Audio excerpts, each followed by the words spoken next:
Hey everyone, this is Sean. I am the assistant instructor for Web Applications Engineering.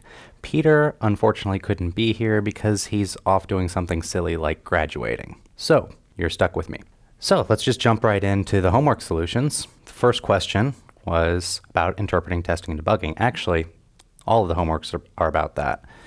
And this question starts off with just a quiz. First off, embedded JavaScript programs use functions like document.write to change the surrounding web page. Yes, this is true. We can take a quick look at something like this. So I've loaded up this HTML into a file, and you can see there's a bit of a JavaScript and a script tag here, just a simple factorial function, and then it uses the document.write method to write out the factorial of 5, which is 120, and then write out the expression 5 is equal to 5. So this should write out 120 and then true. So if we load this up in our web browser, we see that at the end of this, it has modified the web page to write 120 and true. Now we haven't done any kind of styling to this, so it's just running right into each other. But the point remains that the document.write function is really how you modify on a basic level the overriding HTML page. Now, the next part. Testing can prove that a web browser is correct. That is not true. So we can take a look at an example of that too. So let's say I have a basic square function. Well, actually not a basic square function. It's much more complicated than it needs to be. But let's see about if we can prove this is true with some test cases. So let's print out some test cases. Say print square 3, and this, if we run it, okay, that prints out 9. That makes sense.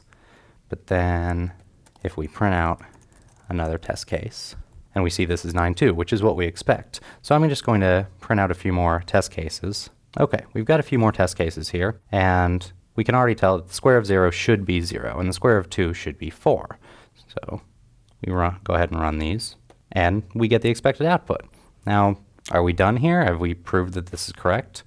Well, obviously not, because if you look at the code, this isn't going to return the square of x for anything that is where mod 2 equals 0 and x is not 2. Works fine for x is 2. But when we print out square of 4, which should be 16, what we instead get is 8, which is not at all what we want. So testing is great. Having simple small unit tests is a good habit to get into, but you can't really test for every single possible input. It's just not feasible. So you should be prepared for accepting that your code is probably right, but you can't guarantee it with testing. Okay, the third part. The program should compute different answers before and after it has been optimized. No, this is definitely not true. Program should be correct.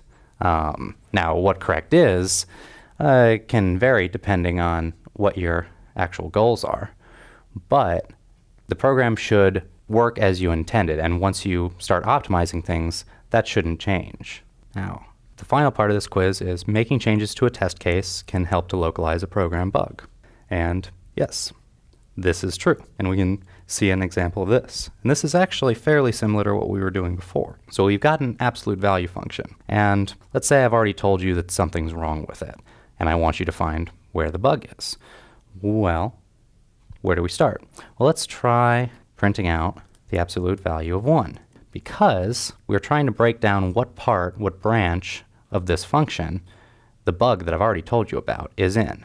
So we want to differentiate between positive values and negative values in 0, because that breaks it down to one of these two statements.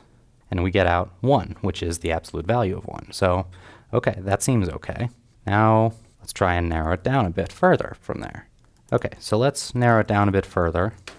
And now, let's do the absolute value of 8, which is still right here. It's still going to be in this else statement, but since it's greater than 2, it's going to go into this internal if statement instead of this other else. So when we run this, we get 0, not 8. So we see that the bug is in this, and it's fairly clear that that's where it is. In most programs that you're debugging, this is not going to be this simple, but you can add additional test cases and use your test cases to narrow down what part of your function the errors are in. And that's really the point of this right here.